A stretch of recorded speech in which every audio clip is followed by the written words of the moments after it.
Hey, FemFreq Radio listeners, it's summertime, and up here in the Northern Hemisphere, things are pretty hot. Why not soothe your weary minds by dipping into the Patreon community where all the cool FemFreakers hang out? You get early access to new episodes, bonus tomfoolery from me, Carolyn, and Anita, merch discounts, listener polls, and the occasional surprise treat. You'll also get the chance to pat yourself on the back for supporting feminist pop culture analysis. If you want to be part of transforming the entertainment landscape, then support like yours is crucial to making sure that progressive voices are heard and challenging criticism finds a platform. Head on over to patreon.com/femfreak and sign up at any level to show your commitment to being critical of the media you love. Why is it that Dreykov's army of global operatives is entirely women? Is it that women are the ones who can be mind controlled? Is it some like girl brain thing that makes them more susceptible to that?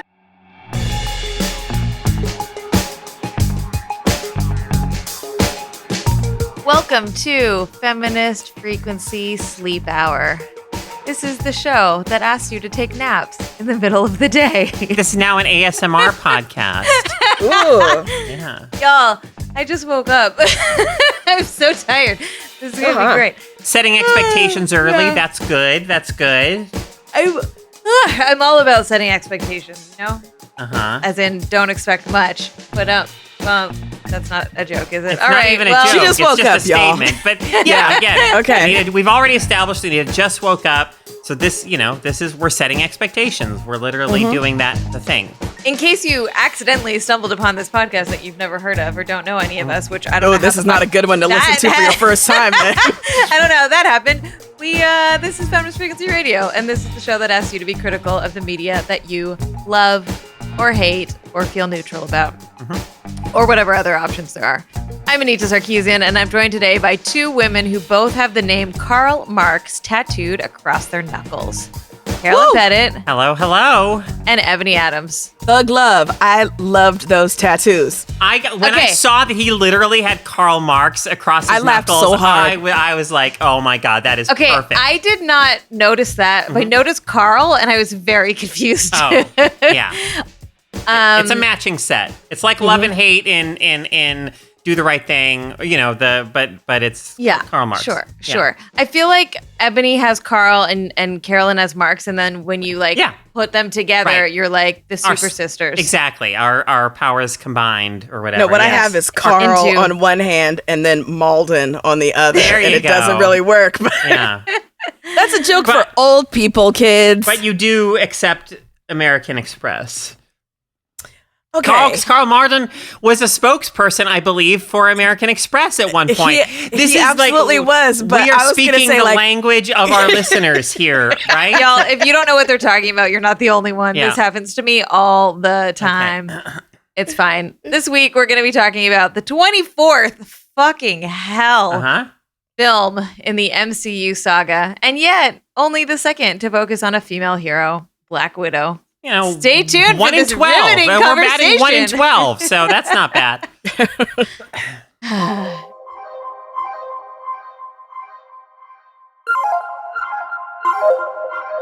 Hi, friends. Hey, friend. Did I mention I just woke up? Oh my gosh, Anita, I love you, but you got to pull it together. My keyboard isn't working. There's so much happening right now. Do you need to take a minute and just shake it loose, and have Carol and I take banter for a minute? Banter back and forth. Just because I'm tired doesn't mean I can't talk nonsense. This is the only part of the podcast I can actually come on. I need the quality I need the speed. I need you to, come on. We need you to bring your A game, Anita. We need you firing on all cylinders. I have Nope, I'm not going to share that until after the event happened. I have a really good brag that I will share after. So that's yep. Typical one thing Anita. I'm me and my friend are hosting a big Ted Lasso season 2 premiere watching party. So that's a fun thing that I can intro banter about. Awesome. Tell us more. It's going to be great. Are you going to be dropping the address? I'm doing a TED Talk for my Ted Lasso party. Is there the other pun? And everyone has to know that Anita absolutely hates puns, she's like allergic to puns, and yet for her Ted Lasso party, so many puns. Like, what is? Are you doing the thing with the beverage? Nope, not telling you. Nope, no secrets will be revealed until the moment of the party. Oh, fine. But yes, there are a lot of puns in the Ted Lasso party, which I don't know why I find acceptable in this and only this circumstance. I'm a hypocrite. It's fine. Yeah. Carolyn, when Carolyn found out, she fucking lost it. Well, I mean, it's really extremely uncharacteristic. It's like, oh, Ted Lasso, like, warms your cold, dead heart. Like, you actually can, you become more capable of, like, handling things that you couldn't otherwise handle, right? It really does. Yeah. Maybe that's why I've never been that interested in dipping in, is that I'm not looking for anything to blunt my rough edges. Yeah. If anything, I'm looking to be embittered more fully. Yeah. Yeah. It did take me a while. I think partially for that reason, I found Ted a little obnoxiously nice. It took me a while to warm up to it, though I did eventually find the show quite endearing and quite and there's so touching. Much more than just Ted. There is, but I mean, he kind of sets the tone for, like, the show's outlook. I think is kind of rooted in his for sure philosophy, right, and his whole demeanor. I love the character. I would never want to be friends with anyone like that ever. Right. But I love it. I love it in my fiction. It's fantastic. All right. Well, Anita, I talked just real quick about this, how sometimes it can be so hard to overcome the weight of, like, friend recommendations for things, wherein you're like, I might have started watching this show. I might have really enjoyed it, but because I've got so many people telling me that I've got to watch it, like The Wire syndrome, like Breaking Bad syndrome, like Sopranos, right? You're just like, you know what? I'm doing it just to be contrary at this point, Just is that a thing that you do? Like, if too many people like something, you're like, nope, I'm out. I think this is not an uncommon reaction, and I have been guilty of being that person who pressures my friends to watch things, and been that person. Oh God, and this is so annoying too, when you're like, it takes a couple episodes to get into it, but you gotta, episode 4 is when it really kicks in at whatever. Actually, I was thinking about this because you're right, completely. But I was also thinking about this in terms of, what am I trying to say?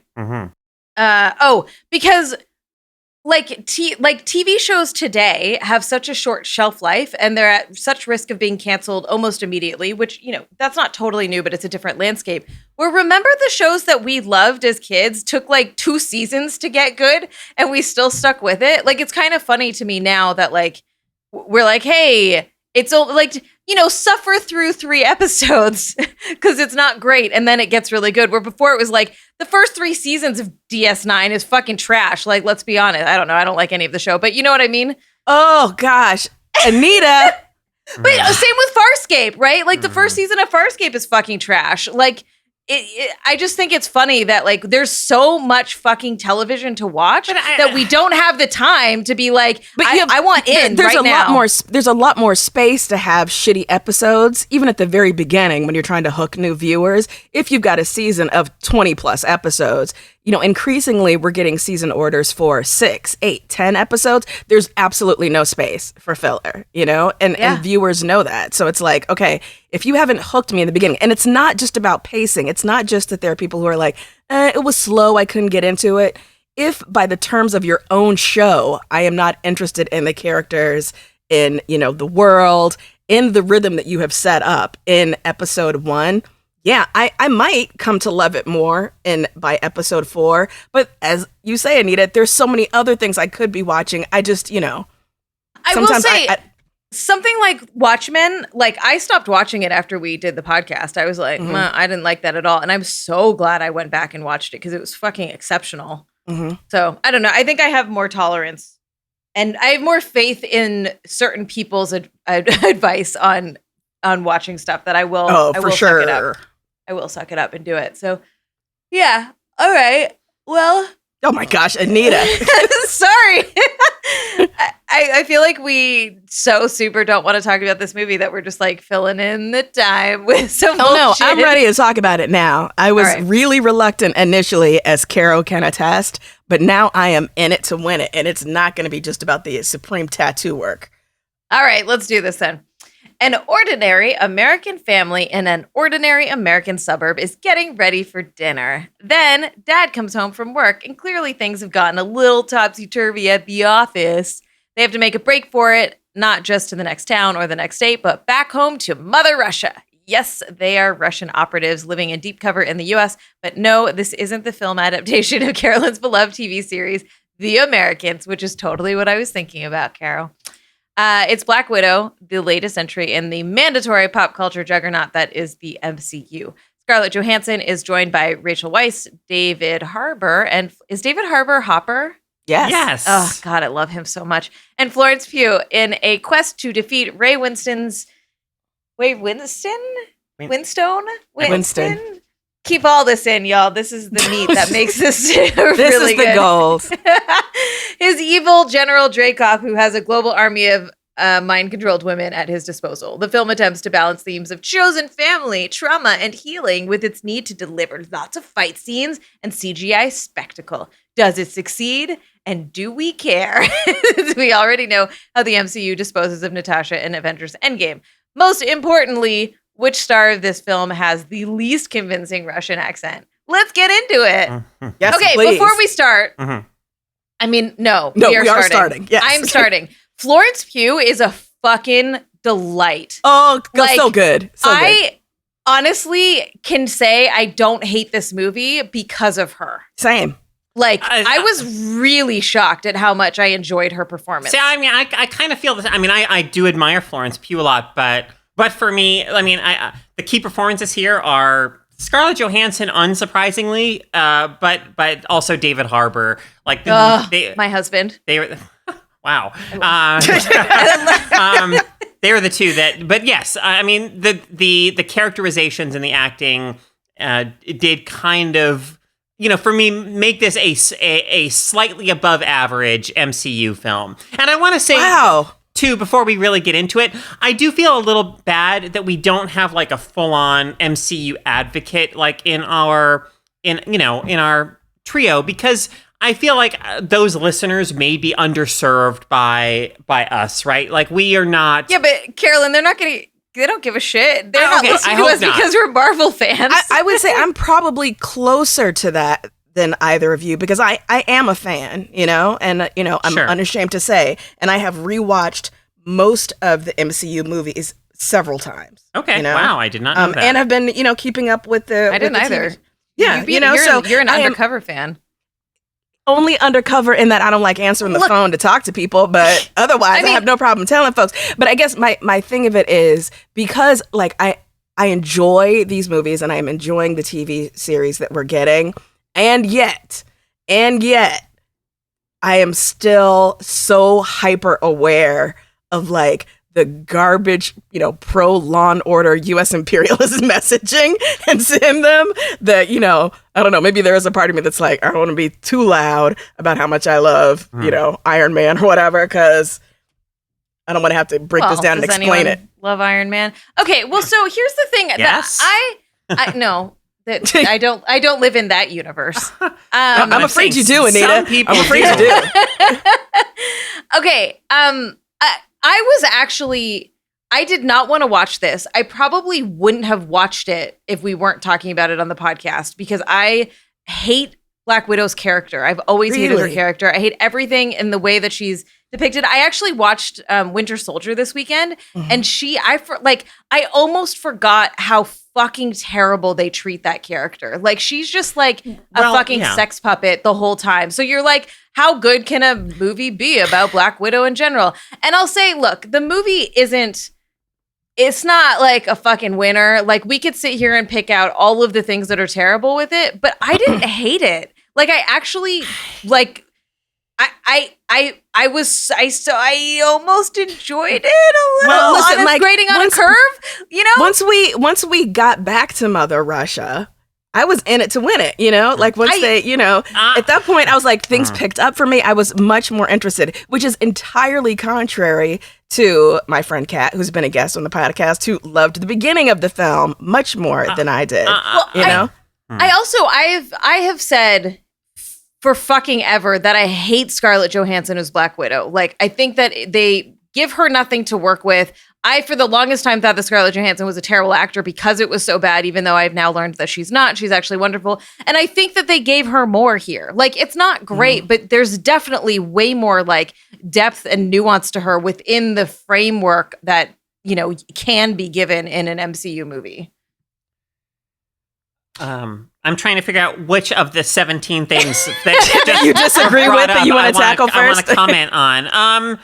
But I mean, for me, like, I guess I will say that I do think there are those moments here where Scarlett Johansson gets to be great, and we get to see, you know, I think she's very good at playing a character who has who is guarded, right? Who has kind of created a layers to protect herself, to hide the old wounds that she has.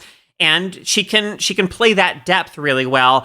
I was frustrated that every time I felt like the movie was starting to, every time like a nice moment of, a conversation between her and her sister really started happening, or it seemed to start kind of letting the family, exploring what the dynamic of this family that was originally constructed by the state, of Russia, but now has kind of reformed itself out of will, and is maybe something like a chosen family. Like every time it started to get into that, a super jet has to like arrive and interrupt everything, or like some obligatory kind of action sequence or chase sequence or whatever has to interrupt it. It was always, and I mean, that's to be expected, of course. And yet it's not like, obviously I come to this as a viewer who, I want more of the character stuff and the themes, and I could do with a little less, frankly, of the CGI spectacle But what, like you said, that's just sort of how these movies operate. And the thing is that if they did that on the movie about the woman, then it would be the like emotional woman movie, you know? Okay. Yes. But one thing I think we have to interrogate in this film a little bit is like the role of women on like a global scale. So like, why is it? Yeah.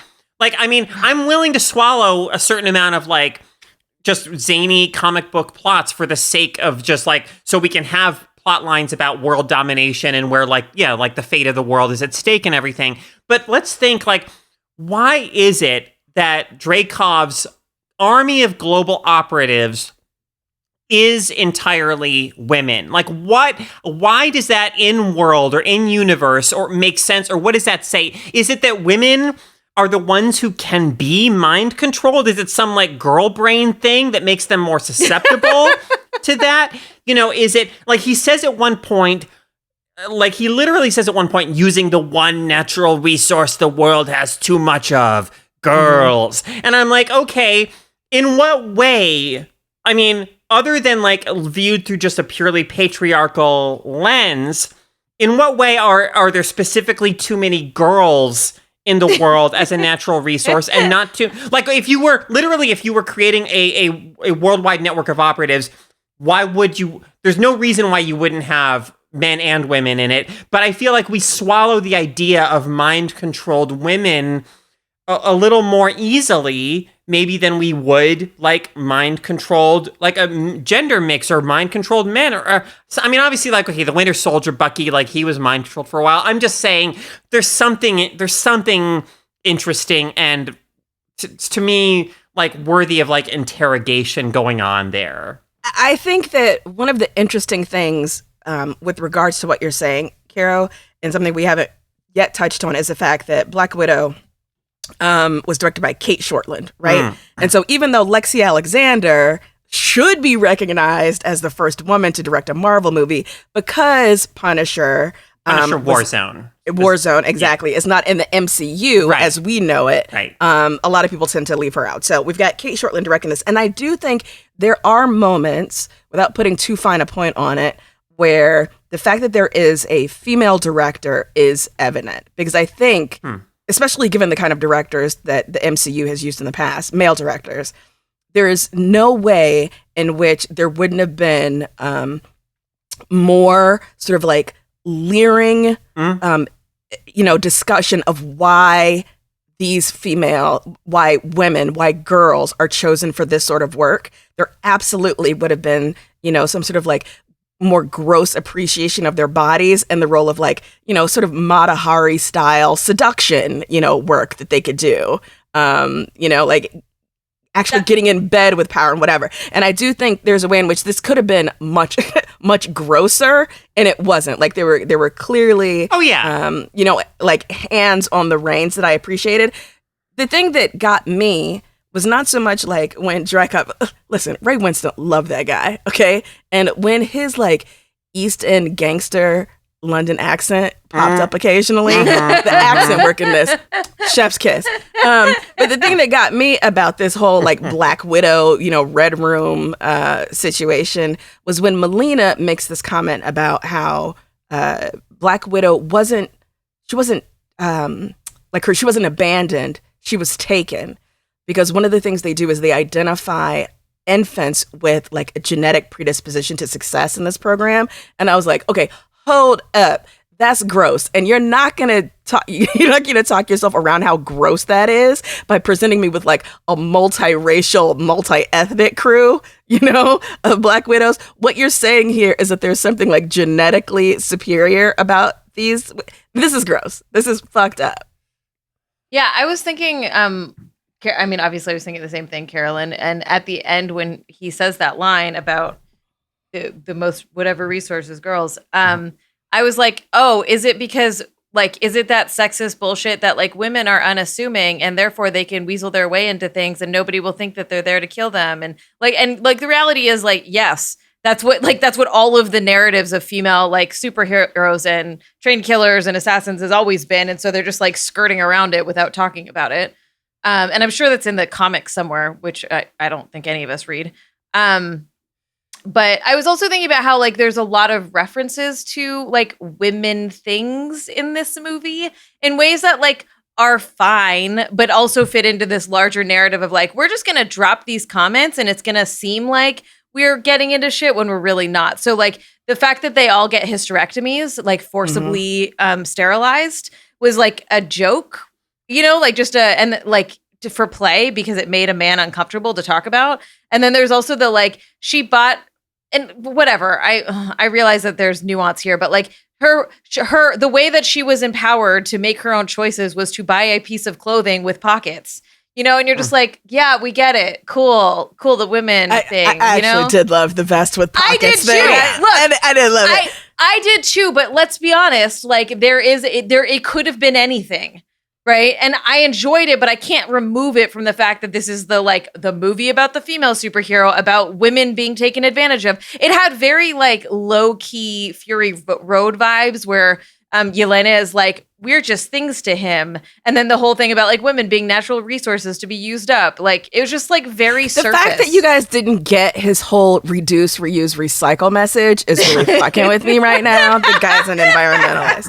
Listen, there were things that I did love. Like I don't want to give the impression that I did not like this movie, because as I said, it really did pick up for me. And there were things that I did love. I mean, even though Florence Pugh was it for me, like you said, Caro, David Harbour, come on now. Like his Anita's husband, like the dude is so effortlessly charming. Yes. He is someone that, you can see why even despite his like bullshit sort of, self-regard of himself as the Red Guardian, his sort of unquestioning acceptance of the myth of Soviet Russia, like, nevertheless, you are drawn to him, and you can see why he would have been someone that would have been such a comforting, secure father figure for these young girls, and why he would represent something that they would want to try and recreate and go back to. Right. I mean, I think, and for me, there's something endearing about him as this figure who is recognizably kind of past his prime, or like not in like the condition that he was in as the Red Guardian, but who, is still like in some way trying his best. He's not like he doesn't have Captain America's kind of polish and perfection, and yet he's still just like he's still trying. But I guess I do wish we had seen. I did love the beginning, but I do wish we had seen maybe a little more of him in what we might call Philip Jennings mode, him as like undercover like American dad. Both because I find that stuff fun, but also because I think the later stuff with them trying to recreate the family, for me, it would have resonated more. Yeah, agree. If we had seen what this family they're trying to recreate actually was. And so for me, the whole issue of the chosen family in this film is kind of interesting, right? Because like the whole point in a way of a chosen family, or, at least ideally, is that it's one that, hopefully it's one where you feel more loved, more accepted than, you did maybe in, your birth family, or, at least speaking as like a queer and trans person, like, chosen families are chosen for like a reason. And yet the family, as it existed in this film in Ohio in the 90s, was a source of great trauma in a lot of ways for the girls, certainly. So it's sort of like, what is it we're trying to get back to? Are we trying to like to maybe, heal and be the family that we know we could have been, but we weren't able to be? I just feel like some of that stuff, it feels a little like, I don't know, undercooked to me. Like I wanted a little more something to make that whole thread feel like it actually started somewhere and ended somewhere. Oh, I agree. And I do think the redemption of Alexei and Melina comes too soon and seems a bit unearned by the end. That whole sort of turn happened a bit too quickly for me, but nevertheless, I appreciated them. The kind of energy they brought as the de facto parents to these two. Although my mind could not quit glitching over the fact that Rachel Weisz was playing the mother figure of someone like Scarlett Johansson. I'm like, Rachel Weisz is like 50 years old, Yeah. Yeah. Come on. Scarlett Johansson's like late 30s. Yeah, I think she's like 36 or 37. It's possible, but come on, y'all. Like, it is impossible. Also, why is she in a Marvel movie? What is she doing with her life? Rachel Weisz? Every actor. She was great in like the Mummy movies. I think she likes a popcorn flick. Sure. Okay. Cool. I never saw those. Oh, Anita. Oh, boy. Has the Mummy been getting quite the reappreciation renaissance? I mean, I think people always loved it as a popcorn flick, but I've just seen a lot of love for it. Again lately for whatever reason. Oh yeah, talk about problematic faves, but sure. Oh boy, yeah. Deeply love it.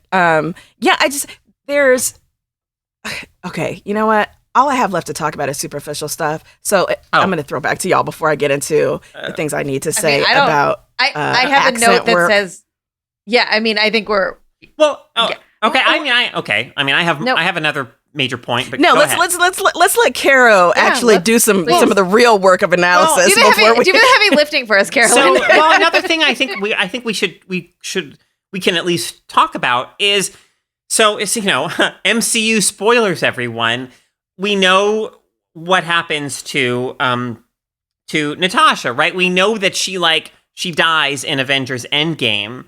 And so I've heard a few conflicting viewpoints on this matter, and I don't have like a strong, I don't know what I think, so I just wanted to raise the issue. So I think I read Walter Chow's review for Film Freak Central. It's so good. We got to link that. It's very good. It's so good, and he makes his position on this very clear when he says this. I'm going to read a bit of his review that he says of Black Widow that she, quote, has sacrificed herself for the sake of the least interesting / worthy of her male counterparts, meaning, of course, Hawkeye, Jeremy Renner. And then I hate him. He goes on to say, that, quote, the more you humanize this character you've already made abundantly clear you don't really care about, the worse her already loathsome sacrifice feels. And I think that's a very valid viewpoint, right? That the MCU has sort of already said, we don't give a fuck about this woman. We're willing to, like, sacrifice her for fucking Hawkeye, like, for, you know. But then, you know, I also read elsewhere that, like, and this is, I mean, this requires a bit of, like, I don't know, audience really, I think, wanting to feel a certain way about things. But so in the credits scene, right, the mid-credits scene, so Julia Louis-Dreyfus's character shows up and tells Yelena that she can now, like, avenge the man who, you know, is quote unquote responsible for her sister's death, right? Jeremy Renner, Hawkeye. And people are like, well, if Yelena didn't know that it was Hawkeye, or doesn't even know who Hawkeye is, then probably she was, like, snapped. She was not around during all of that. And so maybe Black Widow was, like, sacrificed herself in the hopes of bringing her sister back. And I'm like, that's, like, quite a leap, because nothing in an Endgame, like, Yelena is not mentioned. She's not in the mix then. She wasn't, like, but, you know, you can sort of retcon it and, like, read it that way and read it as, like, oh, her, like, she makes this sacrifice for her family in some way. But, like, I don't know. Anyway, you bring up an interesting point, which is that I have never been a huge fan of Black Widow, but I was much more interested in her character near the beginning, like phase 1, phase 2. That was the time to do a Black Widow solo movie and to lay this groundwork such that her sacrifice, if it would still have happened, would have carried that much more meaning. It wouldn't have been so galling. If we had known that's part of the, like, tremendous grief and trauma she was carrying, you know, at the beginning of Avengers Endgame, where I thought Scarlett Johansson was doing great work, you know, like at the beginning of that movie where she's just been kind of holding the Avengers together. If we had had the specter in our minds of, you know, her sister having been snapped away, perhaps, you know, Alexei and Melina. So it's not just like that tired retread of, I've got red in my ledger that she keeps saying, you know, over and over again, but starts to wear thin after a while because they only trot it out when it's narratively useful. It doesn't undergird anything else that she does. I think it would have been received differently. But instead, we get this movie in 2021. Yes. We had to have an Ant-Man movie first. We needed to have two Ant-Man movies. We needed to have a fucking Doctor Strange movie. I actually enjoyed them, but still, or no, the first one. Anyways, I'm so tired of the MCU. There's a line in Walter's review too that was something very well written that I'm about to butcher, but it was something like, if you care, you care, and if you don't anymore, you don't anymore. Yeah. And I was just like, that's the reality, is that we, like, some of us are just so, we were here for the ride, and I'm just like, I'm so fucking tired of it. And I'm watched all the shows, like I'm watching Loki right now. I got some thoughts about that shit. Tom Hiddleston's my other husband. It's fine. But Polycule. It's great. It's just my MCU poly family. It's fine. Anyways, I just think it's really hard to keep caring, and like, you know, it's just hard because it's like, cool, these were, I liked these for the fun summertime blowouts that they were, and now it's like fucking mandatory piecing them all together. Which ones are better? Are we ever going to see women or people of color? Oh, are they ever going to be the stars? Oh, you know, like fuck off. Like, it's just, I'm tired of it. And part of I think why I'm cranky right now, for a number of reasons, is because you just woke up like a toddler. Yeah, that's true. But like in Loki, without spoilers, there is a whole thing where it's just like, it's all dudes. And there's a whole Smurfette thing happening. And then I'm like, and in Black Widow, like, they're like, well, they're white Russians. And so it's all about white people. And all you get are people of color in the periphery who mostly fucking die, right? Like, I'm just, they're like, hooray, we made a movie about a woman. And I'm just like, but it's 2021, y'all. Like, what are we doing here? Like, is this really what fucking Marvel has to offer? I'm a little tired of it. We're gonna have to circle back on Loki, because I would take issue with the Smurfette reading, but it's whatever. We'll come back to it and we'll argue about it at your house when you're hosting me for a barbecue, and we'll have a good time. Because I got a smoker. That's what we'll talk about. Yeah. Oh yeah, food hour. Great. We're gonna have a bonus food hour. I love it. I got a smoker, y'all. It's very exciting. So I got Disney Plus. Like I said, I occasionally rewatch the Marvel movie. It's certainly not to the level of like the amount of times I rewatch Lord of the Rings, but they're decent oral, wallpaper if you're doing something else, right? And it is amazing to take a step back and realize, what did you say? There's 24 movies in this, Carnival of Clowns now, Caro. It is ridiculous. It is almost oppressive that even if you do love the MCU, how much we are expected to have seen, to know, the way that immediately upon one of these shows or films coming out, you've got 50 million think pieces with explanations of the Easter eggs that you should have picked up on and how this ties into this. And did you watch the mid-credit sequence? It's fucking homework at this point, Yeah. And I don't do well but I have to say, I did love the kind of I don't even want to call it meta commentary, but the funny line or the funny exchange in Black Widow where Yelena, Florence Pugh's character, is saying to Natasha, why do you always pose like this? Oh my God. It was so funny, right? And so accurate. And I'm thinking what must that have been like for Scarlett Johansson to read that in the script and to play that scene, knowing that the reason why they're making fun of her is because of something she was told to do in every other version. It's not like Scarlett Johansson came up with the hair flip in that pose. That was decided for her. That was choreographed, right? And it was like, this is how we want you to do it. And so to have in a later Marvel movie, after, we've had a decade plus of audience reaction saying okay, that looks a little ridiculous that she does it and fights that way all the time, to then have her sister, call her out for it in the universe of this movie. Look, it was very interesting because it was almost like I got pulled out of the movie for a second, and was like, oh yeah, they did make her do some shit. Really funny, and Florence Pugh's delivery of that was so fucking perfect, but also it's unearned. In some ways, it's like the rest of this fucking movie and talking about any kind of gender issue. It's cool, we're gonna just wink and nod to this thing, but not actually do anything about any of it because it just becomes a gag, right? She keeps doing it because that's who her character is. So it's cool, that's really funny, but in the grand scheme of things, fuck you, you're still doing the same shit. Yeah. Well, and she's dead, so it doesn't really matter, does it? Right. Also, I wonder how liberated Scarlett Johansson feels being I'm out, I'm done, no more. I'm sure your other husband, Chris Evans, feels the same way. I'm not picking he was shield up no mo. He was very vocal about not. Yeah, I'm donezo, and now we've got whatever, it is what it is. Can we also talk, speaking of fat phobia shit? We definitely should talk about that, but also the scene where we're on the red room, the floating fortress, right? The actual literal red room where the widows are doing their dance routine, martial movements. And I was like, I didn't have a chance to check this out before recording today, but I wonder how many of those performers, how many of those actors are actually dancers as opposed to people with stunt women, people with, long-term fight training.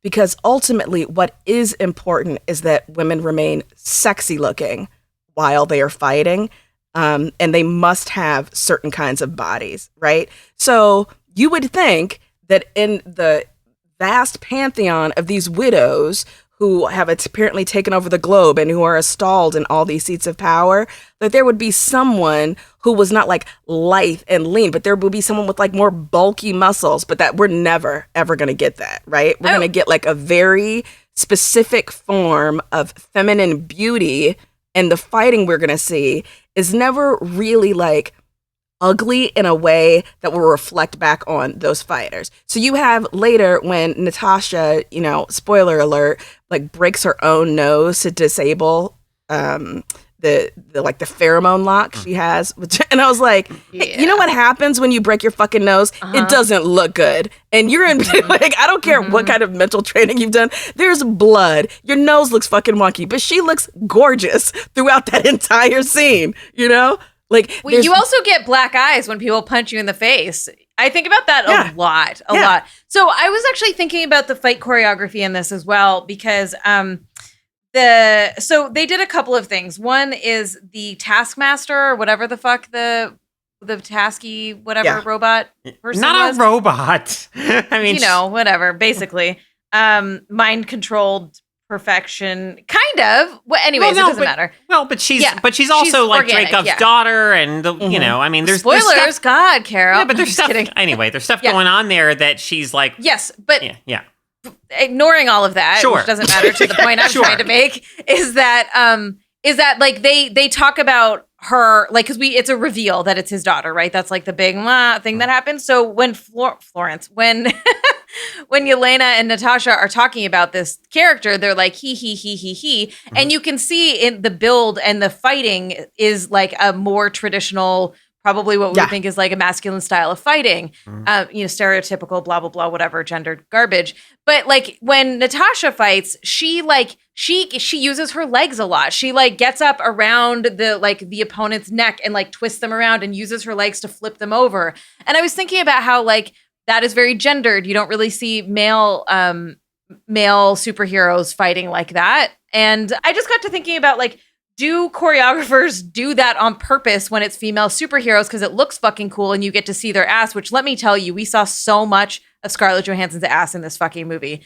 But the other thing is like, I could accept it if it's like body size, right? Like a smaller fighter would be more nimble to be able to do those kinds of moves and use that against their opponent. It just always feels so gendered to me. Oh, yeah, absolutely. Although I will say, it does have something to do with size, like not just gender, because you do occasionally see this when, say, Thor is fighting the Hulk in Thor Ragnarok, the like jumping up on the shoulders and encircling the neck with his legs and whatever. But yeah, it absolutely is something that you tend to see more often with fighters who are, coded in certain ways. Yeah. I think. Yeah, no, it was really just that one scene where they're in the red room where I was like, this looks like a music video. Like, if you gave them like bass guitars and stuff, it would look like a Robert Palmer video. That's another joke for the old people. I get that joke at least. I do love that we actually get to hear, the great actor Ray Winston in this film say the line, "Smelling my pheromones prevents you from committing violence against me." Oh my gosh. Yeah. It's so good. Do these actors, are they just like, I wonder, are they just like, we're getting paid money to say this stupid shit? And I'm sure a lot of it is very fun. Yeah. I mean, if I were a working actor, I would probably find it a whole lot of fun to be in a movie like this, right? Oh, listen, and that Disney money, that ain't no joke. That's one of the reasons why it's so funny that Gina Carano just like fumbled the bag being a bullshit, transphobic asshole. Because like that money would have kept coming in. Nope. Yeah. Yeah, well. Yeah. All right. Oh, I did mention the fat joke. There's a joke about when the dad, Alexei, is trying to put his uniform back on, which like, look, in the grand scheme of things, like, people... metabolism slow down, people get bigger when they get older sometimes, like that's a reality. And so you might not fit into your costume the same way you would have when you were like fit and in your 20s, but it was so a fat joke in a way that was really fucking gross. And then on top of it, there's the joke about how she named her pig after him and like, don't you see the resemblance and blah, blah, blah. And like they try to make up for it by being like, but it's still looking good, but I'm just like, damage is already done, y'all. This is fucked up. Yeah. So. All right.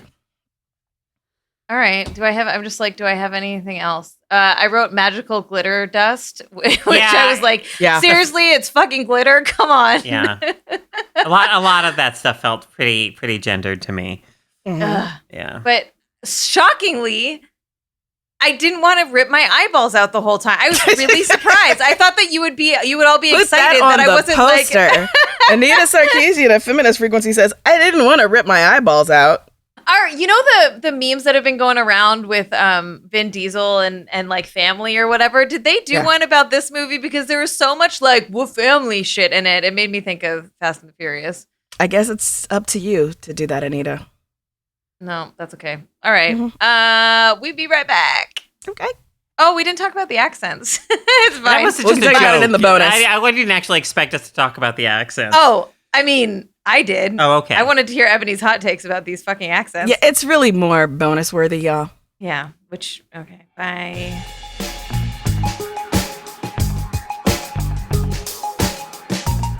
What's up, FFR listeners? We've got so much great conversation coming your way this month on Feminist Frequency Radio. Why not sign up to get early access and bonus episodes? Oh, and help us keep making the show? Head on over to patreon.com/femfreak today and sign up. What's your freak out? Now it's time to talk about what's been thrilling us, moving us, upsetting us, or infuriating us this past week. So I don't think any of us have anything to talk about. Nope. I just started wait. a new Icelandic crime drama. Haven't finished watching it yet, though, but I'm sure I'll be freaking about it in a couple of weeks. I had a freak out last week that I didn't do, so why don't I do that now? I just don't have my notes in front of me. I went to an immersive kind of escape roomy type thing here in LA called The Nest. I will link it in the show notes because I can't remember what the URL is right now. But it was really neat. My friend who I went with was like, this is basically like live action Gone Home because so for safety reasons and the way that they designed it, you can only have like, you either do it alone or with one other person, and you are exploring what's a storage unit? You're exploring a storage unit of a woman who had recently died, like your aunt or something like that. And it was really lovely. Like as you go in, there's like a tape player, like a cassette tape player, and there's cassettes all over the world, and you like listen to the stories of her life that she had recorded, and you uncover, the things that she went through and all of that. And there's like really, really low key puzzles that were pretty smart and fun, and it was really nice. It was nice to do a thing like that. I missed immersive events, and there you go. That's my freak out. Yeah. If you're in LA, you should check it out. Okie dokie. Oh, we do have a guest freak out this week from Marion. Take it away. Hey everyone. Today I'm freaking out about the book Legendborn by Tracy Deonn. It is the story of a black teenage girl who starts attending college shortly after the death of her mom. And she quickly gets mixed up with a society of white sorcerers who claim to be descendants of Arthur and the Knights of the Round Table. It reminded me a bit of Lovecraft Country in the sense that it takes a genre that is often dominated by whiteness, or at least it is in mainstream media. So here the author has created an Arthurian YA novel that centers black people in its narrative. And it talks about loss, grief, trauma, and systemic racism. It includes wonderful queer character, is beautiful and amazing, and I can't wait for book 2. Thank you so much for that. There was a note that Marion left us when she submitted her freak out, that there is a trigger warning for rape. There's a rape scene, but it's not explicit in the book. So if that is something that you want to avoid, then maybe just ignore that whole thing and don't read that book. But otherwise, thank you so much for sharing that. If you would like to submit your own freak out, you can do so at feministfrequency.com/freakout. That's FREQOUT.